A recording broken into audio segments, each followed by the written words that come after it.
लोकसभा चुनाव को लेकर भिवानी महेंद्रगढ़ लोकसभा क्षेत्र से नामांकन दाखिल करने की प्रक्रिया में आज जेजेपी के प्रत्याशी राव बहादुर सिंह ने नारनौल लघु सचिवालय स्थित जिला निर्वाचन अधिकारी कार्यालय में अपना नामांकन दाखिल किया। इस दौरान हरियाणा के पूर्व उप मुख्यमंत्री दुष्यंत चौटाला भी उनके साथ थे।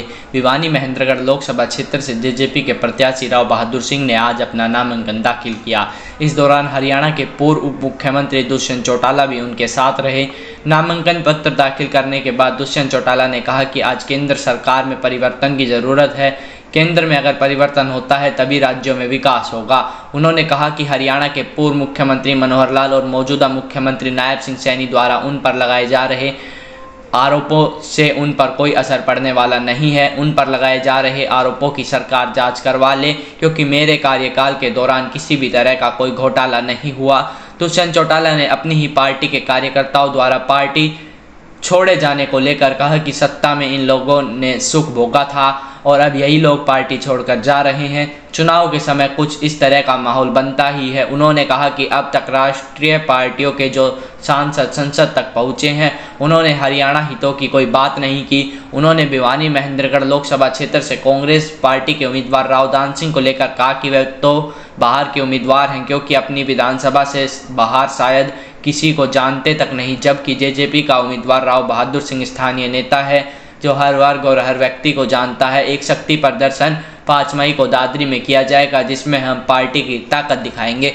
इस मौके पर जेजेपी के लोकसभा प्रत्याशी राव बहादुर सिंह ने दावा किया कि उनका मुकाबला न ही कांग्रेस से है न ही भाजपा से, क्योंकि 4 लाख वोटों से अधिक से उनकी जीत सुनिश्चित है। उन्होंने दावा किया कि जेजेपी की ओर से जनता का रुझान है, उसी का लाभ उन्हें लोकसभा चुनाव में मिलेगा। आज महेंद्रगढ़ भिवानी लोकसभा क्षेत्र का नामांकन जननायक जनता पार्टी के उम्मीदवार ने किया है। कुल 3 उम्मीदवारों के नामांकन अब तक हुए हैं।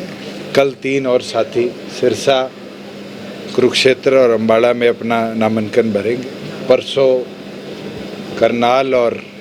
करनाल उपचुनाव और सोनीपत लोकसभा का नामांकन भरा जाएगा और 6 तारीख को रोहतक और हिसार का नामांकन जननायक जनता पार्टी के उम्मीदवार भरेंगे। और जिस तरह का जोश दिन प्रतिदिन दिख रहा है, अब दिखता है कि हरियाणा की जनता ने मन बना लिया है कि हरियाणा की आवाज़ को पार्लियामेंट में भेजा जाए।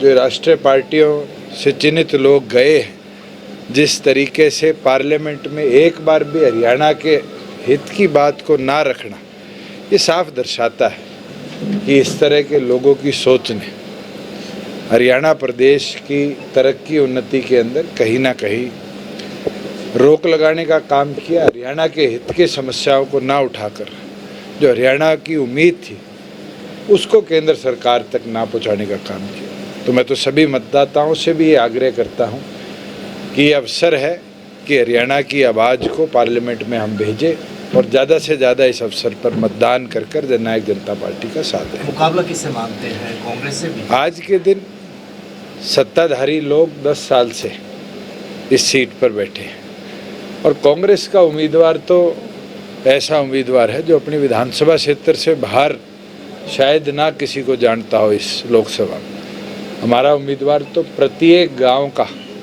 कई बार दौरा कर चुका है। अभी भी जब से डॉक्टर अजय सिंह चौटाला जी ने जिम्मेवारी दी है, पूरा महेंद्रगढ़ जिला, भिवानी जिले के 1/3 गांव और दादरी के 1/4 गांव कवर करे। और मैं मानता हूँ अगले 10 दिन 15 दिन के अंदर टीम वर्क के साथ पूरा लोकसभा क्षेत्र भी कवर करेंगे। और आज ही ये निर्णय लिया है कि एक शक्ति प्रदर्शन 5 तारीख को दादरी के अंदर हम कर दिखाएंगे, जिसमें इस मोमेंटम में मुकाबले में बहादुर सिंह जी को एक तरफा बनाने का काम करेंगे और जनता का समर्थन। मेरे ऊपर क्या प्यार है किसका, ये तो जग जाहिर है। और 4.5 साल सरकार में भी रहूँगा, आज भी रहा हूँ ना, तो कभी मैंने एक कदम पीछे चलने की बोली। जहाँ भी कोई गलतियाँ मिली थी हमने इंक्वायरी भी कराई, सख्त से सख्त कदम भी उठाए और आने वाले समय में भी कहीं कोई कमी दिखेगी तो आज विपक्ष में उस आवाज़ को भी उठा कर दुरुस्त करवाने का काम करेंगे। आपके खिलाफ भी इंक्वायरी की बात की करा लीजिए, जिसने करानी है। मैंने तो चाहे वो रेवेन्यू की बात आई थी रजिस्ट्रियों की उस समय भी कहा था करवाइए और करवाई, चाहे वो एक्साइज के अंदर आई थी लॉकडाउन के दौरान उसकी भी करवाई, और अगर कोई और ऐसी चीज़ है तो लाइए उसको सब पब्लिक के सामने लाइए। जेजेपी के पुराने कार्यकर्ता पार्टी छोड़ते जा रहे हैं, कारण क्या है? क्या वो सत्ता के साथ रहना पसंद? वो तो उनसे पूछिए। मैं तो एक चीज़ बोल सकता हूँ कि ये चुनावी समय है, और ये आज से शायद 3 महीने पहले मैंने पार्लियामेंट में भी बोला था कि मौसम है लोकसभा और विधानसभा चुनाव का, जब लोग आएंगे भी जाएंगे भी, और क्या उनके मन में इच्छा हो जाने वाले की वो बेहतर बता सकते हैं। सम्मान में ना तो संगठन ने उनके कोई कमी छोड़ी, और सभी साथियों ने मिलकर उनका मान भी बढ़ाया। आज क्या ऐसी चीज़ आई कि उनको ये निर्णय लेना पड़ा। मैं तो उनको शुभकामनाएं देता हूँ भविष्य की, और हमने तो देखा है जो हमें छोड़कर गए हैं, शायद वो हमारे साथ बैठा करते थे, आज तो उनको आखिरी कुर्सी मिलती।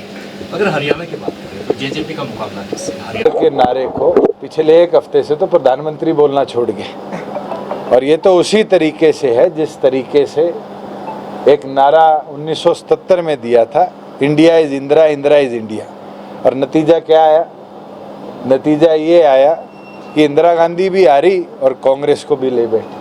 आज भी नजरिया इसी तरह का है। जो 400 पार की बात करते थे वो 200 सवा 200 पर आ चुके हैं, और दिन प्रतिदिन वो ग्राफ गिरता जा रहा है, उठता नहीं जा रहा। जिस तरीके से मध्य प्रदेश में, गुजरात में दबाव बनाकर कैंडिडेट से विड्रॉल कराया जा रहा है, ये तो घबराहट दिखती है। बीजेपी अगर उनके मन में हौसला होता और उनके मन के हौसले के अंदर उनको ये उम्मीद होती कि कल उनका 400 पार का नारा पूरा होता, तो क्या वो इस तरह की हरकत करते? क्या उनको नए अलायंस लाने पड़ते? बीजेपी विकास के नाम पर वोट मांग रही है, आपकी नज़र में क्या बीजेपी ने विकास करवाया? देखिए, केंद्र लेवल पर आज के दिन सत्ता परिवर्तन जनता चाहती, जनता ने मन बना लिया, और जनता परिवर्तन के लिए वोट डालेगी। और ये साफ दिखता है कि पूरे देश में एक बदलाव चाहिए, और वो बदलाव मुझे लगता है कि दोबारा रीजनलिज्म की ओर है, रीजनल पार्टीज की ताकत बढ़ाने। मैं अपने आप में कह सकता हूँ कि आज हमें जिस प्रकार से आज का